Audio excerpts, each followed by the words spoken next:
It's Vipers Voices, and this is a Vipers Voices with a difference because rather than talking to a player about a match that's gone or a match that's to come, this time we're speaking with the team's analyst, Freddie Wilde. Thank you very much indeed for joining us, Freddie. It's an absolute pleasure to have you with us. We're looking ahead, I guess, to the next match, but rather than that, we're looking specifically at your role, and your role, of course, is as analyst.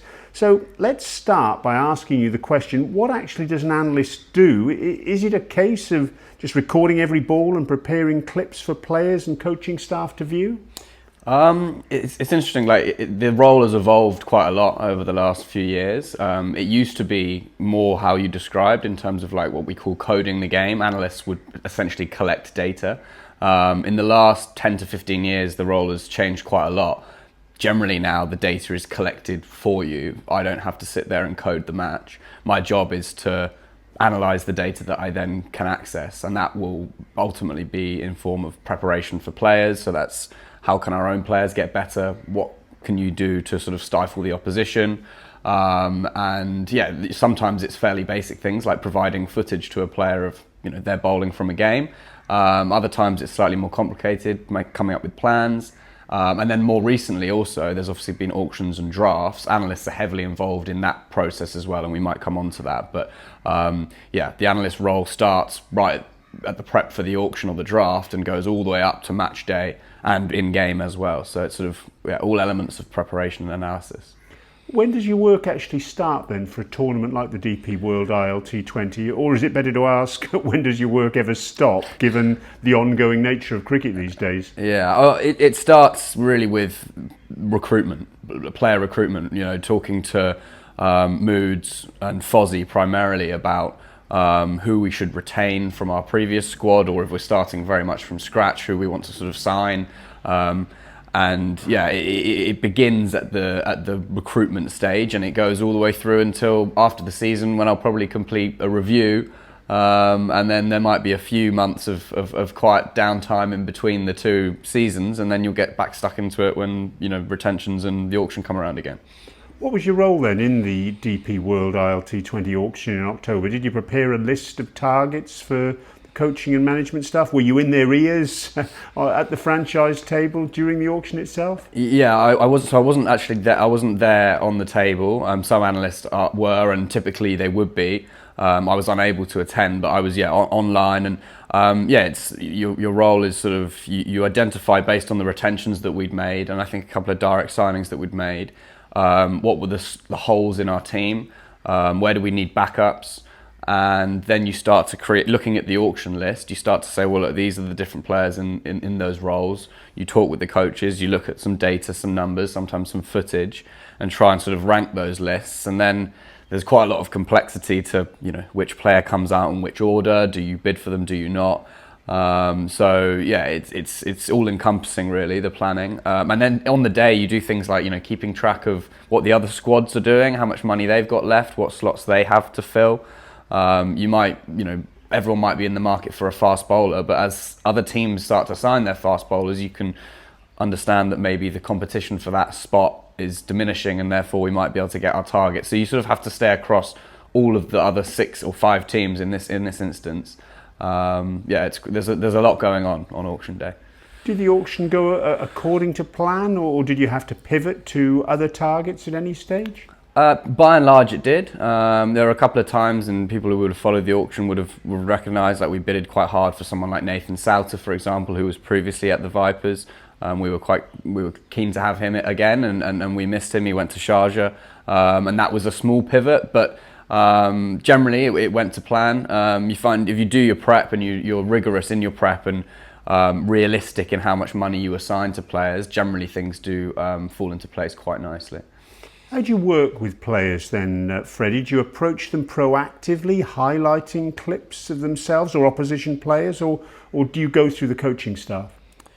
It sort of depends. It's a bit of both. Like in instances where I've got a decent personal relationship with the player, whether that be because I've worked with them before or because they're particularly like welcoming for analysis or data, then I can normally go direct to the player. But sometimes I might not know the player, or it might be that the setup that I'm working within encourages me to go through the coach. And then you do that. You've got to be a bit of a chameleon as an analyst. Like, you're going to adapt to different environments.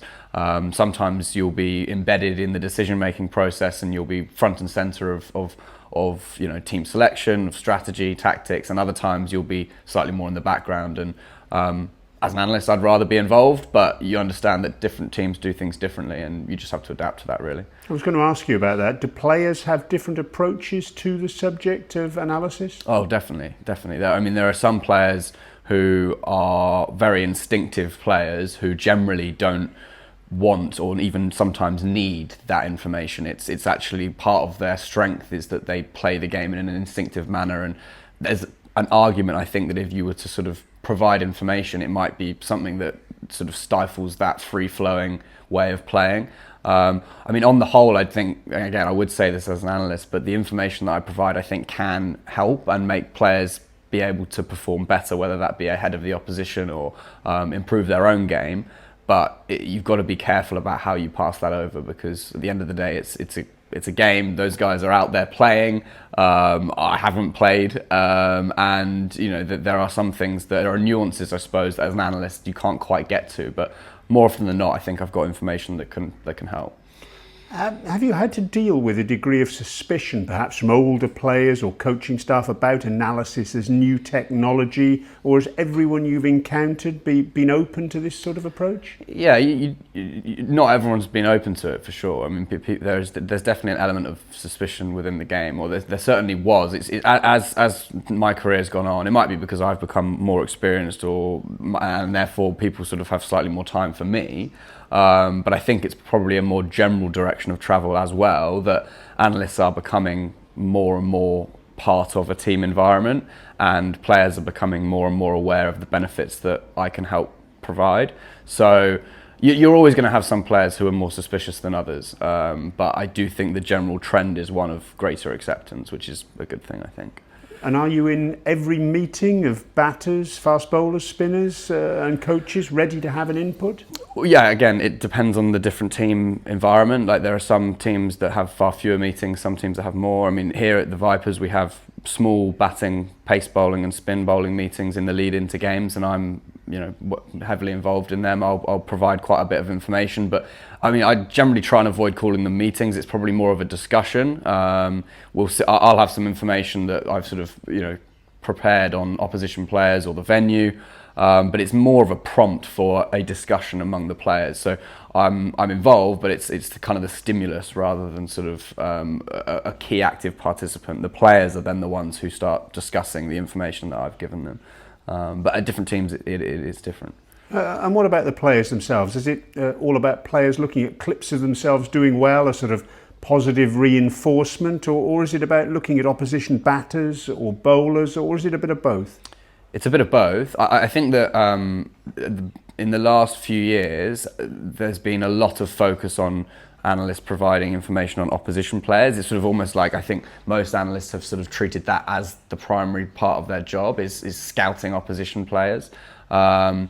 But actually, I think in reality, a lot more can be done by doing analysis on your own players. Ultimately, if we're playing, let's say we're playing against Dubai Capitals and I'm doing some analysis on Rovman Powell, he might only face a handful of deliveries. He might not be facing when the bowlers that I've been talking to are bowling. There's a huge amount of variables there, whereas if you're working with your own players on their own skills, it's something that you can constantly look to try and improve and evolve, and they're playing in every game and you've got direct access to them and all that kind of stuff. So I think as time has gone on, doing more work on your own squad is something that is coming more and more into the game, I find anyway. And does it involve the practice nets as well? Because I've seen videos of people videoing themselves or coaches videoing players in the practice nets and then analysing that as well. Yeah, there is that. I think that sort of taps into what I was just saying in terms of doing more work on our own players. And yeah, filming net sessions and looking at technical pointers, often prompted by coaches, because that's sort of more their expertise. You get some analysts who are sort of strong video analysts, I'd say, and have good awareness of technique. That's not my strength. I'm able to do it, but my focus is more on the sort of the numbers and the analysis underpinning that. But being involved in filming net sessions and all that kind of stuff is also part of the job. What about yourself, Freddie? You mentioned a little earlier in our chat, you haven't played at the highest level. What about the background to get into this sort of role? Is it computing? Is it cricket? Is it a mix of both, or something more besides? Yeah, it's for me it was a mix of various things. It was I used to play, not to a high standard, but I used to play a lot of cricket. I've always loved cricket. I've got familiarity with numbers and data. And then also, I think, for me at least, it was sort of communication, or the ability to try and translate a message was one of my strengths. So that was possibly from my background in a little bit of journalism. I used to do some freelance journalism before I became an analyst. So it was kind of, I think that gave me a grounding in being able to actually explain some of the numbers, and particularly acting as that bridge between players who sometimes don't know or aren't that familiar with the numbers. And then being able to communicate that in a way that sort of bridges that gap, for me is a really important thing. So sort of presenting and explaining the numbers for me is central to what I do. Do you have to have played the game at a decent standard to do the job you're doing, or do you need coaching badges or anything like that, do you think? Well, you don't have to, because I didn't play at too high a standard and I'm in this role. Coaching badges definitely help, I think. I've done my level 1 coaching. I think that doing more of them is likely to be better for me, but it's not essential. At the end of the day, quite often now in the teams that I work with, I'll be sort of called one of the coaches. I'm not a skill coach in the same way, but as an analyst, you are there in that same sort of group of sort of cricket staff who are discussing often in quite a lot of detail how players go about their game, how we might plan, or what team we might select. So as I said, that sort of fits into the way that analysts are becoming slightly more accepted, because they're becoming more part of that group, the coaching group. But no, I mean, coaching badges help, but aren't essential, I don't think. How long have you been doing this role as analyst then? I think you've worked with the England white ball team, haven't you? And the Royal Challengers Bangalore in the IPL as well? Yeah, I've done it now for, probably coming up to 7 or 8 years now with teams around the world. And yeah, I've worked in various different environments. Yeah, as I said, with England, in the IPL, in the 100 as well. But yeah, it's a great job if you love cricket and you're into your data and analysis. It's fantastic. And how long have you been connected with the Desert Vipers? I've got a recollection that you've been involved right from the start.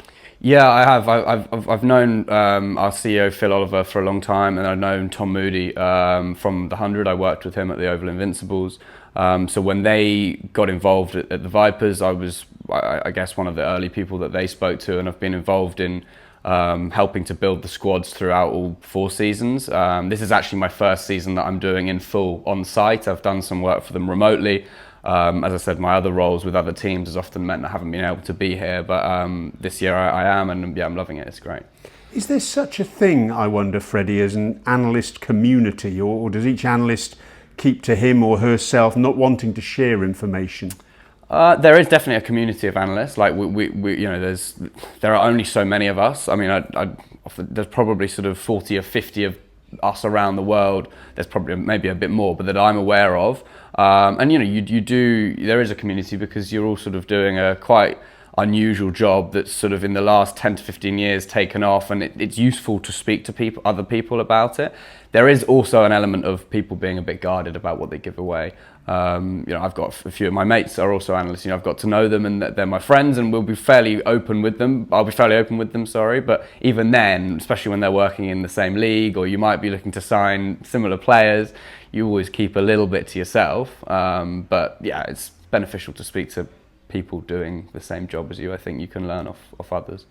You mentioned you don't code every ball now, or sit in front of a laptop doing that and following every match. Is there specific software that you and other analysts use to record deliveries? Yeah, there is. There are a number of providers. There are sort of 4 or 5 main ones around the world, and they all sort of bring different strengths. I use CricViz. That's the data that I've used. I used to work for them previously, so I've had a good relationship with them. And there are generally companies that have different strengths, and CricViz is they have good access to ball tracking data. They often have quite a lot of sophisticated data science underpinning the stuff that they do. But other analysts might want different things. It might be more footage or whatever it could be. But yeah, there are a number of different providers, and different analysts use different software. What's your role on match day here with the Desert Vipers? Match day. I mean, generally, if you've done your prep well and planned well, there's not loads to do on match day. It's the day before a game. We'll probably have our meetings, and we'll sort of clear up any sort of bowling plans or notes about the opposition bowlers. But on match day itself, I'll often probably in the morning, I have a coffee with Fozzie as head coach, sit down, just talk over, make sure we're on the same page about a lot of the things we spoke about in the meeting before. If there are any last minute changes to selection, maybe certain conditions or boundary dimensions might change our thinking around certain options, who should start the first over, second over, sort of structuring the power play. Those kind of finer details get talked about on match day. And then when you get to the ground, it might be, the coaches might look at the pitch and decide that things are slightly different. They might then ask me for some data on maybe batting first and bowling first. We might reconsider our toss decisions. It's tweaking things that we've already talked about rather than large-scale changes, because generally you should have made those decisions earlier primarily. So it's just dealing with the information you receive on the day. And then in game itself, like once the match started, there'll be conversations sometimes around batting orders. You might flip a right-hander and a left-hander for a certain matchup. When there's a timeout, you might be like, well, this bowler could be a good option, or a potential field change. I often sit just on the back row of the dugout with the coaches because it makes it easier for me to talk to them.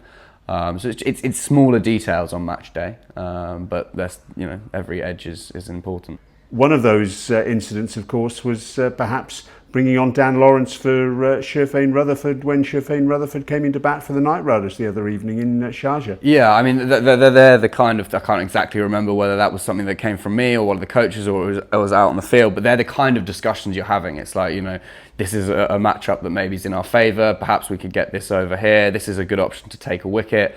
It's you're constantly having those discussions in the dugout, and when you feel like maybe, Sam Curran was captain the other day, but if it was Lockie, if you feel like maybe they've not noticed that, or we should get that message out there, then you can just use one of the 12th men to run a drink out and pass a message over. So yeah, you're constantly trying to look for any edge you can get in the game and sometimes pass that over onto the field. Just finally, Freddie, has anything in the DP World ILT20 this year surprised you yet? I don't think so, which I think is a good thing. I mean, nothing always, things don't always go as planned. We are only in early days at the moment in the tournament, but nothing sort of stood out as being particularly surprising. And to be honest, if it did, I might not reveal it on a podcast anyway. But no, I think so far things have largely gone to plan, and the league's now been going for this is its 4th season. We've got a decent understanding of how conditions play in this part of the world. We're a little bit earlier in the year than normal. Normally it's in January, but so far there doesn't seem to be much of a difference in the way that the pitches or the ball are behaving. So no surprises so far, thankfully.